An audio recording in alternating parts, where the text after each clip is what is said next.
Itago niyo na lang ako sa pangalang Charles. Ang totoo ay nahihiya akong ibahagi ang kwentong ito. Nagsimula po ito noong teenager ako. Edad 17 at medyo rebelde. Ipauuna ko na po na kahit naging pasaway ako ay hindi ako napariwara. Hindi ako nagbisyo ng kahit na ano, lalo na ang droga. Umiinom ako pero madalang lang. Tuwing may okasyon lang. Noong 17 years old ako, medyo dumanas kami ng malaking problema sa pamilya. Namatay ang tatay kong seaman habang nasa barko pa siya. At doon namin nalaman na may iba pa pala siyang pamilya. At ang mas masaklap, kasal sila ng babaeng yon. Nauna siyang ikasal sa babaeng yon kaysa sa mama namin. Pero ang mama ko ang unang girlfriend ni Papa. College pa ay mag-boyfriend na si Mama at Papa. Naunang makagraduate si Papa at nakasakay na ng barko. Pagsakay niyang yon, may nakilala siyang Pilipina sa Europa at doon sila nagpakasal. Hindi ko na alam ang buong pangyayari. Basta pagka-graduate pa ni Mama ay tsaka sila nagpakasal dito sa Pilipinas. Sa madaling salita ay hindi legal ang kasal ng Mama at Papa ko. Ang kaso, hindi pala nawalan ng komunikasyon si Papa at yung babae niya na siyang legal wife talaga. Nagkaanak sila ng 2. Naitago yun ni Papa sa amin sa loob ng 20 taon. Hanggang sa biglaan na lang siyang inatake sa puso at namatay. Halos walang napunta sa aming magkakapatid sa mga pinaghirapan ni Papa. Naghabol talaga ng husto si Olivia at ultimo mga ari-arian na pundar ng mama namin sa sarili niyang pera ay gustong makamkam ng demonyong yun. Buti na lang hindi siya kinatigan ng korte. Mahigit sa kalahati ng naipundar ni Papa ay kay Olivia napunta. Nag-e-eskandalo pa siya nun sa amin, kaya kahiya-hiya talaga kami. Dahil doon ay hindi ako umuwi sa bahay para hindi abutan ng kahihiyan. Nakikitulog ako sa mga kabarkada ko at kakilala. Sa kanila ko hinihinga ang mga problema ko sa bahay at pamilya. Hinayaan ko si Mama, ang kuya ko at mga nakababatang kapatid. Ang naaalala ko, nakitulog ako noon kina Jomar, isa kong kakilala. Makaraang dumayo na naman sa amin si Olivia at sa pilitang kinukuha ang titulo ng bahay at lupang tinitirhan namin. Naaalala kong sumabog talaga ako noon at binato ko sa kanya at sa anak niya ang mga halamang nakapaso ni Mama. Pinagmumura ko sila at binantaang papatayin kapag tumungtong pa uli sila sa bahay namin.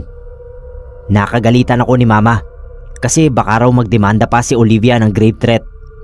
Pati si Kuya nagalit sa akin. Yung mga bata kong kapatid natakot naman. Kaya lumayas ako. Doon nga ako nakituloy kila Jomar. Iyak ako ng iyak noon sa tatay ni Jomar. Pinaliwanag ko ang side ko. Tinanggap nila ako roon at sinabing pwede akong tumuloy sa kanila. Doon ko kina Jomar unang napanaginipan si Armida. Gabi-gabi ko siyang nakikita at nakakasama sa panaginip ko. At opo, ginagawa namin yung bagay na yon. Sa tuwing gumigising ako sa umaga, ang sigla-sigla ko. Akala ko ay panaginip lamang talaga ang mga namamagitan sa amin ni Armida. Hanggang sa makikita ko ang ebidensya sa balat at mga underwear ko na totoo ang lahat. Minsan ay may mga marka ng kalmot sa mga hita, braso, dibdib at likod ko. May mga love bite sa leeg at dibdib ko. Natatawa na lang ako kasi sa isip ko baka may multo o diwata na nakikipagsiping sa akin. Nawala sa isip ko ang mga problema sa bahay namin. Basta sa tuwing gumagabi ay magkasama kami ni Armida at masayang masaya ako. Nasasabi ko sa kanya ang mga problema ko at nakikinig siya. Naging girlfriend ko sa panaginip si Armida. Ayaw ko nang magising. Kasi kapag naman nagigising ako ay naaalala kong magulo ang pamilya ko. Samantalang kapag natutulog lang ako at kasama ko si Armida, wala kaming ginagawa kundi magsaya. Pinaliligaya niya lang ako. Walang lungkot kapag kapiling ko siya. Isang beses, kinausap ako ni Tatay Romy, yung tatay ni Jomar. Namamayat daw ako. Tulog lang ako ng tulog at hindi kumakain sa tamang oras. Huwag ko raw masyadong dibdibin ang problema ng pamilya ko. Kung gusto ko raw ay tutulungan niya akong makapasok sa talyer ng kaibigan niya dahil nakikita niyang mahilig akong magkalikot ng mga motor ng tropa. Pumayag naman ako. Nagtrabaho ako sa talyer ng kaibigan ni Tatay Romy. Dahil doon, lalo akong naging antukin. Pagka-uwi galing sa trabaho ay diretso tulog na ako. Hindi na ako nakakakain man lang. Mapapanaginipan ko si Armida at may gagawin na naman kami. Pagod na pagod ako kaya tinatanggihan ko siya. Pero pinipilit niya ako. Mag-iisang taon ko nang napapanaginipan noon si Armida. Napapagod na ako. Isa pa ay may nakilala akong totoong babae, si Sally. Nanliligaw ako sa kanya at may kutob akong sasagutin niya ako. Kaya lang, isang araw ay binasted niya ako. At ang dahilan? Nanaginip daw siya. May babaeng morena, kulot ang mahabang buhok at may nunal sa ilalim ng kaliwang mata. Nagpahiwatig daw yung babaeng yun na hindi maganda ang intensyon ko sa kanya. Base sa paglalarawan ni Sally, alam kong si Armida yun. Pero sinabi ko na lang kay Sally na bakit siya maniniwala sa panaginip. Hindi naman totoo ang mga nangyayari doon. Tsaka hindi naman talaga masama ang intensyon ko sa kanya. Ang kaso, may pinakitang pasa si Sally. Nasa braso niya. Sabi raw ng babae sa panaginip niya, bilang patunay na totoo ang sinasabi nito, ay may makikitang pasa si Sally sa braso niya kapag nagising siya. At ayun nga, napaniwala ni Armida si Sally. Galit na galit ako noon kay Armida. Kaya nang mapanaginipan ko uli siya, ay nag-away kami. Bakit niya kako ako sinisiraan kay Sally? Tinulak ako ni Armida. Damang-dama ko ang puwersa ng pagtulak niya sa akin at ang pagtama ng katawan ko sa pader. Galit na galit siya sa akin. Pagkatapos daw niya akong paligayahin at tulungang makalimot sa problema ko, ay ibabasura ko na siya na parang ibang babae. Nagilty po ako noon, Sir Neb. Kasi totoo naman. Kaya lang kasi nahihirapan na rin ako sa sitwasyon naming dalawa. Na gabi-gabi na lang ay nagsisiping kami. Napapagod din ako. Noong una gusto ko. Pero noong tumatagal, parang nanghihina na ako. Lalo siyang nagalit dahil sa sinabi ko. Pinagsasampal ako ni Armida. Sinapak, tinulak. Naitulak ko rin siya para huminto na siya. Tapos may tumawag sa pangalan ko. Pero hindi ko makita. Parang si Tatay Romy. Bigla akong niyakap ng napakahigpit ni Armida. Sabi niya, huwag ko siyang iiwan. Magsama na lang daw kami. Huwag na raw akong gumising. Bigla akong natakot noon at napaisip kung ano ba talaga si Armida. Bakit lagi siyang nasa panaginip ko? Bakit may kakayahan siyang magpakita sa ibang tao? At bakit nagagawa niyang makapanakit? Noon ko lang naisip lahat ng yon. At kahit nananaginip ako, ay ramdam kong parang totoo ang mga nangyayari. Itinulak ko si Armida. Tapos tinawag ko si Tatay Romy. Nang yayakapin naman ako ni Armida, ay tumakbo ako. Doon ako biglang nagising. Nasa sahig na ako at masakit ang buong katawan. Naroon sina Tatay Romy, si Jomar pati mga kapatid niya at nanay. Bigla raw akong bumagsak sa papag. Tapos nagpagulong-gulong sa sahig na parang may kaaway. Tapos nagkagalos na ako sa mga braso. Nakapikit daw ako pero umuungol. Kaya naisip nila na binabangungot ako. Napaiyak ako noon sa sobrang takot. Naisip ko, paano kaya kung hindi ako ginising ni na Tatay Romy? Magigising pa kaya ako? Noon ko pinagtapat sa kanila ang nangyayari sa akin. Pinagsimba ko ni na Tatay Romy at humingi ng bendisyon sa pari.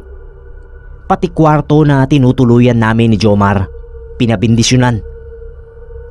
Babaeng manggagalaw raw yung napapanaginipan ko. O sa English, succubus. Magdasal daw ako bago matulog. Tsaka magtabi ng mga holy objects para hindi ako malapitan ni Armida. Yun daw kasing mga succubus na aakit sa mga lalaking problemado. Kagaya ko na may problema sa pamilya. Sa takot ko noon, nabalikan pa ako ni Armida. Bumalik ako sa bahay namin at nagsorry kay mama. Hindi na ako binisita ni Armida magmula noong gabi na nagkasakitan kami. Ang hirap ikwento noon sa ibang tao. Pero yung marka ng kalmot niya sa dibdib ko ay nagpeklat. Kung si Armida ay nawala na, si Olivia naman walang kasawa-sawa sa panggugulo sa amin. 12 years na magmula nang mamatay si Papa. May sari-sarili na kaming pamilya ng iba kong kapatid at may maayos ng mga trabaho at bahay. Pero si Olivia, ewan ko kung ano pang pinoproblema noon sa amin. Mabuti pa yung masamang espiritu na papalayas ng dasal. Pero si Olivia, kahit yata anong dasal at pangontra, manggugulo at manggugulo pa rin. Pero pinabayaan na lang namin siya. Siguro malungkot siya kasi lahat ng ari-arian na kinamkam niya sa amin ay naubos din. Bumagsak siya habang kami ay umaasenso. Minsan iniisip ko, hindi kaya may kinalaman pa rin si Armida sa nangyari kay Olivia? Masama nga ba si Armida? Gusto ko mang alamin, wag na lang siguro. Mahirap na.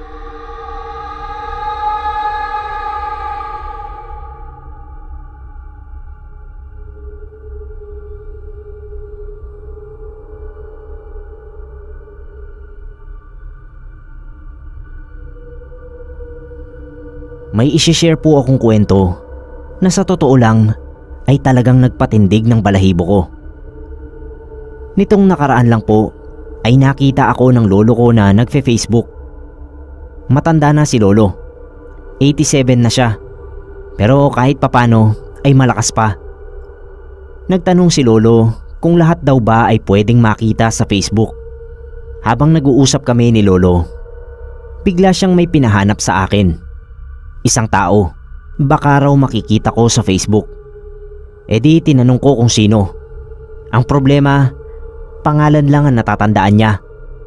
Iibahin ko na lang po Sir Neba, para na rin sa privacy ng tao. Ramiro daw ang pangalan. Kaibigan daw niya noong medyo bata pa siya. Sikat na sikat daw yung Ramiro sa kanila. At kahit daw yung dating Pangulong si Marcos ay kilala ito. Mabait daw yung lalaki at palabiro. Laging invited sa mga kasiyahan at sobrang galante rin daw. Hanapin ko raw yung taong yon dahil matagal na daw niyang hinahanap ito at may gusto siyang itanong. Pero hindi sinabi ni lolo specifically kung ano yung itatanong niya. Basta subukan ko lang daw, baka makita ko. Ako naman medyo hindi rin confident na makikita namin itong Ramiro na sinasabi niya. Kasi ang dami ba naman ng Ramiro sa mundo. Pero ginawa ko pa rin. Sabi ko nga kay lolo na baka hindi niya makilala yon. Kasi baka Thundercats na rin. Sabi ni lolo, hindi raw magbabago ang mukha ni Ramiro. Kahit more than 50 years na ang nakakaraan. Ano yun, every month nagpapabotox, ganon? Sabi ko. Sabi ni lolo, hindi raw tumatanda yung Ramiro kasi mahiwaga siyang nilalang. Medyo natakot ako sa sinabi ni lolo. May pinakita siyang lumang larawan. Nahalungkat daw niya sa mga luma niyang libro kaya naalala niya si Ramiro. Tinignan ko yung larawan. Tinuro niya kung sino si Ramiro. Medyo mapanga siya tapos parang masayahin nga. Yun daw itsurang yun ang hanapin ko. At nagulat talaga ako nang makita ko nga siya. Ganon na ganon pa rin yung itsura ng Ramiro. Hanggang ngayon Sir Neb, Ramiro pa rin ang gamit niyang pangalan sa Facebook.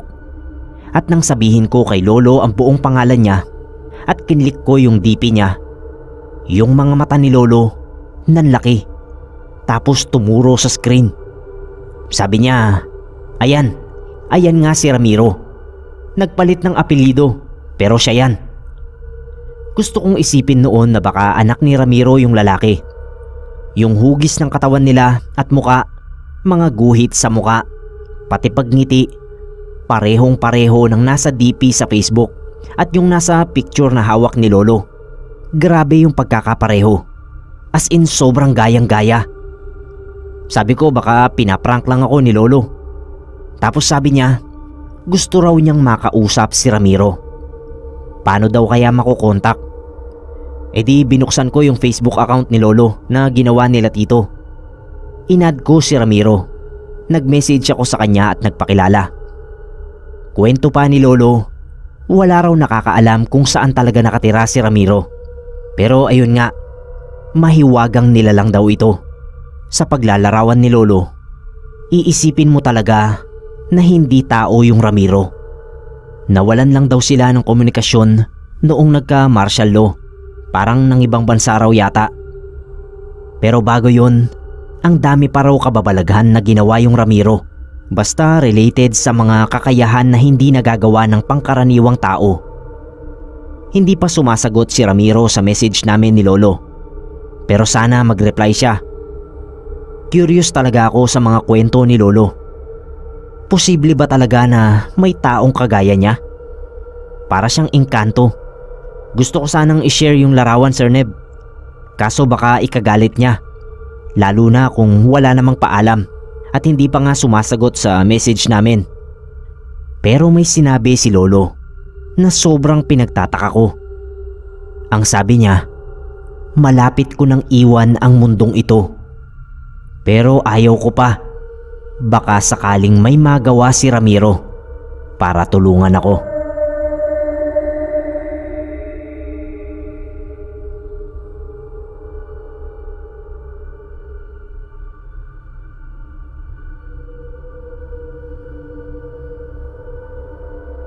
Mula sa simpleng pamumuhay sa probinsya kasama ang kanyang lolo, tumulak pa Maynila si Henrieto upang tuparin ang kanyang pangarap, ang maging isang sikat na mang-aawit.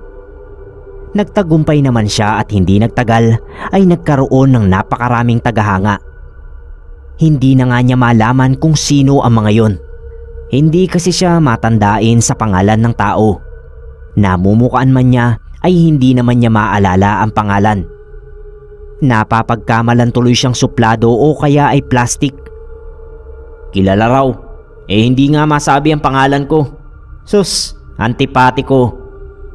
Napailing na lamang si Henrieto. Totoo namang natatandaan niya ang lalaking nagpasaring sa kanya. Isa yung tagahangang nagbigay sa kanya ng mamahaling relo noong nakaraan niyang konsyerto. May VIP pass ang nasabing lalaki. Kaya nakalapit ito sa kanya. 10 ng 20 maswerteng nakakuha ng pass. Natatandaan niyang nakaitim na shirt ang lalaki ng gabing yun. May tatak pa ng simbolo niya ang harap ng kamiseta. At sa likod ay Solid Henrieto Forever. Hindi rin niya nalilimutan ng lalaki dahil nga sa regalo nitong nagkakahalaga ng 100,000 piso. Ayaw na sana niyang tanggapin ang relong yun. Subalit nakakahiya naman kung tatanggihan niya. Tandang-tanda niya ang lalaki. Sadya lamang na hindi niya maalala ang pangalan nito. Binigyan ko yan ng mamahaling relo. Pero kung makapanuplado akala mo hindi ako napakinabangan. Nagpatuloy pa ang lalaki. 20 kopya ang lagi kong binibili kapag may bagong labas siyang kanta. Pagkatapos ay kakalimutan agad ako. Napakasama ng ugali. Ayaw ko na dyan. Nagtagis ang mga bagang ni Henrieto, ngunit hindi na lamang kumibo. Ayaw niyang pumatol sa gulo at palakihin pa yun. Sa halip ay pumasok na lamang siya sa tanghalan ng kanyang sunod na konsyerto. Ngunit kinaumagahan ay pumutok ang isang balita na talagang nagpagulat sa kanya. May isang grupo na nagpakilalang Solid Henrieto Haters ang nambubulabog sa social media at sinisiraan siya dahil sa pagiging suplado raw niya at pagtalikod sa mga fans. Siyempre pa ay nakipagbombahan ng sagot ang mga tagahanga niya. Ipinagtatanggol siya, kaya naman nakahinga siya kahit papano. Ngunit upang matapos na rin lamang ang malaking problema, ay humingi siya ng paumanhin sa mga nagpakilalang dati niyang fans na naging hater dahil hindi raw pinapansin. Ipinaliwanag niya ang pagiging makakalimutin sa pangalan, ngunit hindi sa samahang nabuo. May ilang naglubag at naniwala sa kanya, ngunit ang lalaking nagregalo ng relo sa kanya ay sadyang galit na galit. Nagpapa-interview pa ito at minsan ay dinaragdagan na ang mga sinasabi. Sinubukan niyang kausapin ito, ngunit dala yata ng atensyon at pagbabayad ng mga nais kumapanayam dito ay ayaw na nitong paawat. Tuloy-tuloy ang paninira sa kanya. Hanggang sa isang araw ay bigla na lamang itong naglaho. Walang makapagturo kung nasaan. May mga nagsasabi na baka napikon na siya rito kaya ipinatumba. Ganoon din naman ay may mga fans din siya na pinaghihinalaang siyang yumari sa lalaki. Isang tawag ang natanggap niya mula sa isang pamilyar na numero. "Hello?" Tumawa ang lalaki sa kabilang linya. "Sabi ko naman sa iyo, iho, kapag may umagrabyado sa iyo riyan sa Maynila, sabihin mo lang sa akin at ako na ang bahala." Napakamot na lang sa ulo niya si Henrieto. Kaya nga ba ayaw niya ng gulo? Overprotective ang kanyang mangkukulam na lolo. Nagagawa nitong makapanakit o pumaslang ng isang tao. Kahit milya-milya pa ang layo, ganoon kalakas ang mangkukulam na lolo ni Henrieto.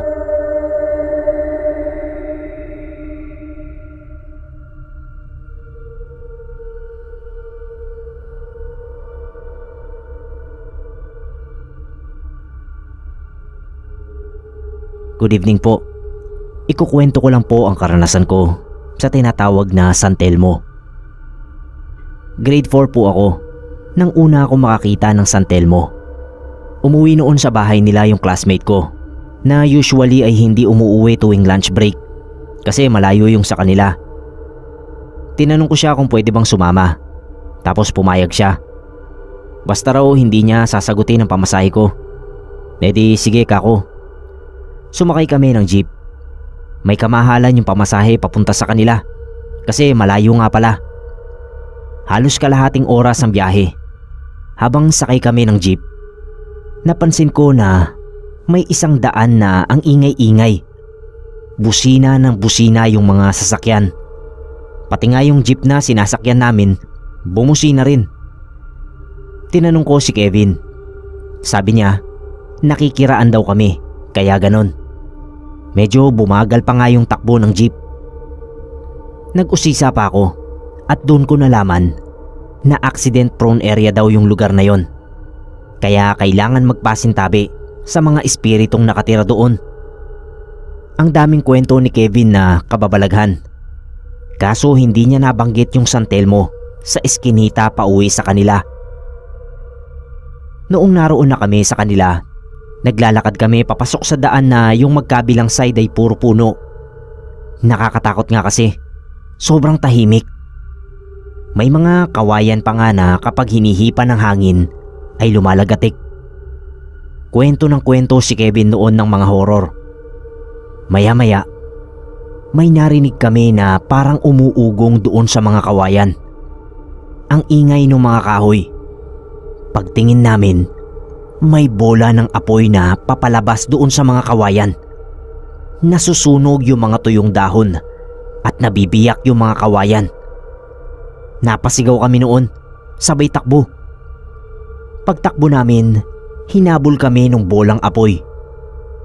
Kakatakbo at kakasigaw namin noon, narinig kami ng mga kapitbahay ni Kevin. Nakita nila na nasusunog yung mga maliliit na parte ng kawayan. Akala nila kami yung sumunog. Pero sinabi nga namin na lumilipad na bolang apoy ang may gawa. Noon ko nalaman yung tungkol sa San Telmo. Sabi pa nila, espiritu daw yon ng taong namatay sa dagat Wala namang dagat doon kila Kevin. Kasi parang gubat nga. Pero yun ang unang encounter ko sa San Telmo. Fast forward po, noong bago pa lang kaming nagsasama ng kalibiin ko noon na misis ko na ngayon, nakakita rin ako ng San Telmo sa inuupahan naming bahay. Tanghali rin yun. Nagga-garden ako sa harap habang yung misis ko ay nasa palengke. Pumasok ako sa bahay kasi iinom ako ng tubig. Ang init noon, tandang-tanda ko pa. Pagpasok ko, may sumabay sa akin. Napatigil ako kasi may pumasok na asul na bolang apoy. Nagdire-diretso siya hanggang sa likod ng pinto. Sa sobrang gulat ko, huli na noong naisip ko na sundan yung bolang apoy. Wala na paglabas ko ng likod bahay. Yung unang San Telmo na nakita ko, kulay apoy talaga na orange. Yung huli naman, kulay blue. Sabi naman ng mga napagkwentuhan ko noon, baka raw may kayamanan na nakabaon doon sa bahay at yun ang bantay. Ewan ko kung alin ang totoong bersyon ng kwento ng San Telmo. Yung kaluluwa na namatay sa dagat o yung bantay ng kayamanan. Pero alin man ang totoo, hindi natin maitatanggi na may kakaibang misteryong bumabalot sa mga San Telmo.